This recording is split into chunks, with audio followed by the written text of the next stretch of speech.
Hello, and welcome to Azathoth. I'm Todd Beardsley, your host and narrator. This is a horror podcast, so it may not be suitable for all listeners. As this is an odd-numbered episode, what follows is a reading of a Lovecraft story. Discussion, analysis, and dumb jokes about Lovecraft's work will appear as an even-numbered episode. Tonight, I'll be reading Azathoth by H.P. Lovecraft, which was first published in the winter 1938 volume of Leaves. Please note that this very short story touches on nihilism, urbanization, a longing for the natural world, innocence lost, and an out-of-body experience. If any of these topics are likely to upset you, please skip this podcast now.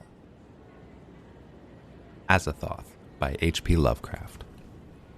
When age fell upon the world, and wonder went out of the minds of men, when gray cities reared to smoky skies and tall towers grim and ugly, in whose shadow none might dream of the sun or of spring's flowering meads, when learning stripped earth of her mantle and beauty, and poets sang no more save of twisted phantoms seen with bleared and inward-looking eyes, when these things had come to pass, and childish hopes had gone away forever, there was a man who traveled out of life on a quest into the spaces whither the world's dreams had fled.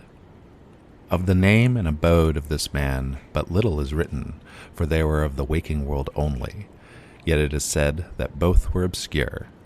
It is enough to know that he dwelt in a city of high walls where sterile twilight reigned, and that he toiled all day among shadow and turmoil, coming home at evening to a room whose one window opened not on the fields and groves, but on a dim court where other windows stared in dull despair. From that casement one might see only walls and windows, except sometimes when one leaned far out and peered aloft at the small stars that passed. And because mere walls and windows must soon drive to madness a man who dreams and reads much, the dweller in that room used night after night to lean out and peer aloft to glimpse some fragment of things beyond the waking world and the grayness of tall cities. After years, he began to call the slow-sailing stars by name, and to follow them in fancy when they glided regretfully out of sight, till at length his vision opened to many secret vistas whose existence and no common eye suspects. And one night a mighty gulf was bridged, and the dream-haunted skies swelled down to the lonely watcher's window to merge with the close air of his room and make him a part of their fabulous wonder. There came to that room wild streams of violet midnight glittering with dust of gold, vortices of dust and fire, swirling out of the ultimate spaces and heavy with perfumes from beyond the worlds.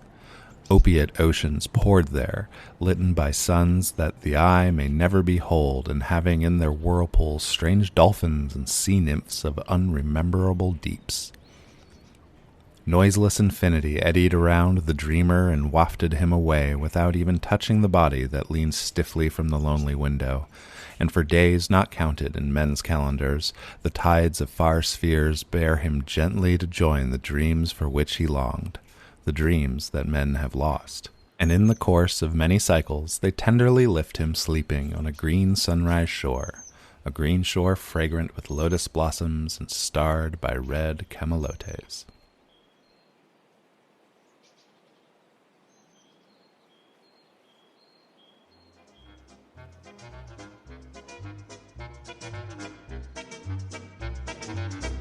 This has been a reading of H.P. Lovecraft's Azathoth.